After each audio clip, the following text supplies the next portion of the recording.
Assalamualaikum semua. Jumpa lagi bersama saya Triani Yuliana. Kali ini saya akan membacakan novel yang berjudul Cinta untuk Fiza part 22. Jangan lupa tekan tombol like, komen, share, subscribe, dan nyalakan lonceng. Terima kasih.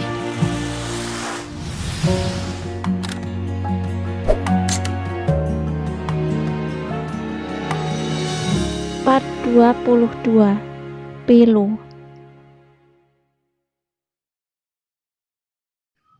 Mas Dirga mengabaikan permintaanku. Lelaki berlesung pipi itu menyejajarkan langkahnya denganku menuju ruangan VVIP di mana tempat Pak Dava dirawat. Mas Dirga yakin mau bantuin Fiza. Kalau gitu Fiza pulang dulu aja ya. Mau ambil keperluan Pak Dava. Aku berhenti tepat di depan pintu lift. Dava juga saudaraku, Za. Kenapa kamu meragukanku? Saat ini yang terpenting kamu makan dulu. Setelah itu aku antar pulang. Jawabnya santai seiring dengan denting lift dan pintunya yang terbuka. Kuhela napas dalam, mengembuskannya perlahan. Entah mengapa, merasa tak cukup puas atas jawabannya. Bukankah Mas Dirga juga butuh istirahat? Pulang saja nggak apa-apa. Ucapku mencoba meyakinkan lagi. Sungguh, berada di antara Mas Dirga dan Pak Dava membuatku sulit bernapas. Mas Dirga hanya tergagah menanggapi ucapanku yang serius itu. Ayo buruan, kasihan suamimu sendirian. Akhirnya aku pasrah. Diri ini hanya mampu mengekor langkah Mas Dirga memasuki lift yang di dalamnya telah ada 2 orang perawat berjilbab. Siang, Dok. Siang. Kedua perawat itu menyapa ramah kehadiran Mas Dirga. Aku pun melakukan hal sama. Menyapa dengan mengangguk serta melempar senyum sekilas sebelum membalikkan badan ke arah pintu. Kasihan ya pasien wanita yang melakukan percobaan bunuh diri itu. Ternyata gara-gara ditinggal pacarnya menikah. Bisik-bisik dari salah satu perawat itu membuat jantungku terkejut. Namun karena rasa keingintahuan yang tinggi, kulebarkan pendengaran untuk menangkap maksud pembicaraan mereka. Menurutku mereka berjodoh. Buktinya sekarang yang cowoknya itu juga dirawat di sini. Kamarnya bersebelahan lagi. Dek, jantungku seakan terkapar lemas. Panas menjalar membakar jiwa. Perbincangan mereka seakan menyulut minyak di hati ini menggunakan korek api. Siapa maksud kalian? Mas Dirga menoleh untuk bertanya. Tampak sekali lelaki berkacamata itu juga tertarik dengan pembahasan 2 perawat di belakang. Itu Dok, pasien kamar VVIP yang bernama Siska. Jawab dari salah satu mereka berapi-api. Sementara itu, jantung ini semakin bergemuruh. Sesaat kulirik perawat yang satunya begitu salah tingkah.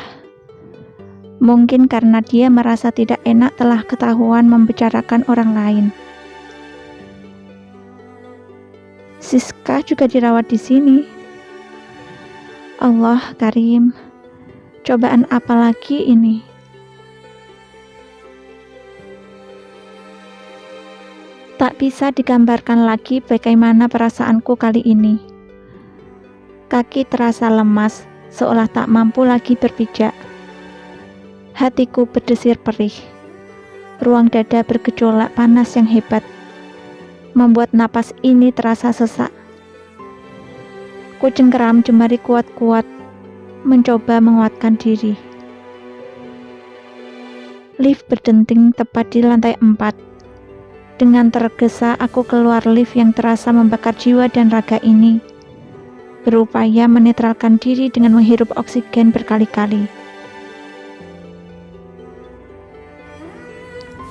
Keberadaan Mas Dirga pun kuabaikan. Aku fokus menatap perasaan berkecamuk dalam dada. Setelah mengetuk pintu sembari mengucap salam, tanpa berpikir lama aku menerobos pintu di mana Pak Dava dirawat.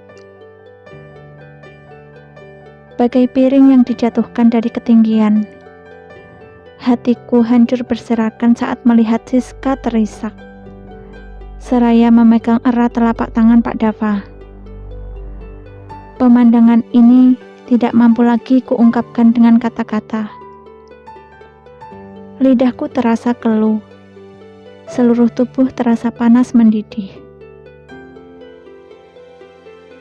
Hatiku kian pilu. Bulir bening pun mengalir deras menerjang pipi. Setelah mata kami beradu, Siska seolah tak terpengaruh akan keberadaanku.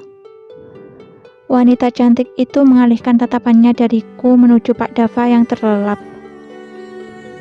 Lagi-lagi aku terpaku sembari tersenyum getir, tidak mampu berbuat apa-apa. Ku telan ludah yang terasa kering untuk menghalau rasa gugup karena merasa bersalah di antara mereka.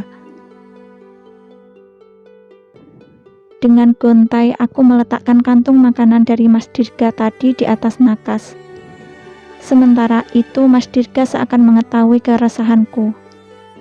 Lelaki itu melangkah menuju berangkar di mana Pak Dava terbujur lemah dan terlelap di sana. Maaf Nona, silakan kembali ke kamar Anda. Waktunya kembali beristirahat. Tapi saya... Siska terlihat panik. Ada perban yang membalut pergelangan tangan kirinya. Wanita yang memakai seragam pasien itu terlihat enggan melepas genggamannya pada telapak tangan Pak Dava. Saya akan mengantar Anda, sahut Mas Dirga memotong ucapan Siska yang terdengar parau itu. Izinkan saya menunggunya sampai sadar, ucapnya di sela isak tangis. Sementara itu, Mas Dirga mengabaikan permintaannya.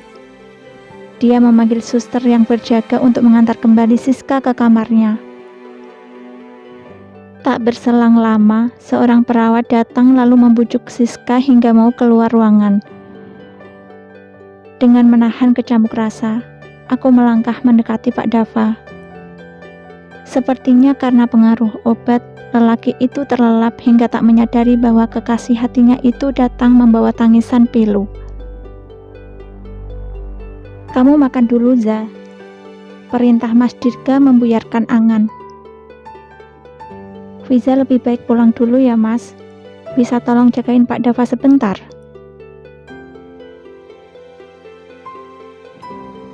Aku antar. Gak usah, Mas Dirga juga perlu istirahat. Tenang, habis ini Fiza akan menghubungi mama mertua biar bisa gantiin Mas Dirga sebelum Fiza kembali ke sini. Tidak menghiraukan tatapan ibanya, aku berniat segera meninggalkan ruangan. Namun, sesaat sebelum melangkah jauh, pergelangan tanganku dicekalnya. Kamu jangan keras kepala, Za. Aku memejam, menahan pedih atas ucapan Mas Dirga. Tak biasanya lelaki itu menaikkan nada suara dengan sorot kesal. Apa dia mulai lelah dengan sikapku yang mungkin kekanak-kanakan? Lepas enggak? Tatapku tajam. Kesal, kecewa, marah, bercampur menjadi satu. Setidaknya tenangkan diri dulu, Za. Aku paham bagaimana perasaanmu. Sorot itu akhirnya meredup berganti dengan perhatian. Lagi-lagi aku luluh. Sembari menahan perasaan yang berkecamuk, Aku mencuci tangan di wastafel, lalu membuka salah satu bungkusan yang berisi nasi uduk beserta lauk berupa potongan dada ayam yang digoreng dan beberapa potongan tempe, juga dilengkapi lalapan. Ku telan mati-matian makanan karena merasakan leher yang tercekik. Nasi yang lembut seakan-akan berubah menjadi kerikil yang tajam. Sekuat tenaga aku menghalau kesedihan ini, mengabaikan tatapan Mas Dirga yang menyiratkan keprihatinan. Aku harus kuat. Ini bukan kali pertamanya aku menjumpai Siska bersama Pak Dava. Namun, seberapa besar sesak ini kutahan, bulir bening pun tetap saja berjatuhan. Mama mertua akhirnya datang dengan netra yang basah. Wanita anggun yang berhijab lebar itu memelukku erat, menanyakan kabar penuh perhatian. Bersamaan dengan itu, Pak Dava pun terbangun dari lelapnya. Dava, Mama menghampiri Pak Dava yang bergerak bangun. Kenapa kamu gak bilang sama Mama kalau sakit, nak? Mama mertua bertanya sembari mengusap peluh di wajah putranya itu penuh perhatian.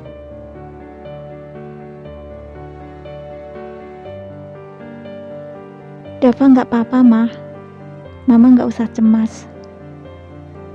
Suara parau Pak Dava mengundang tangis Mama mertua semakin tergugu.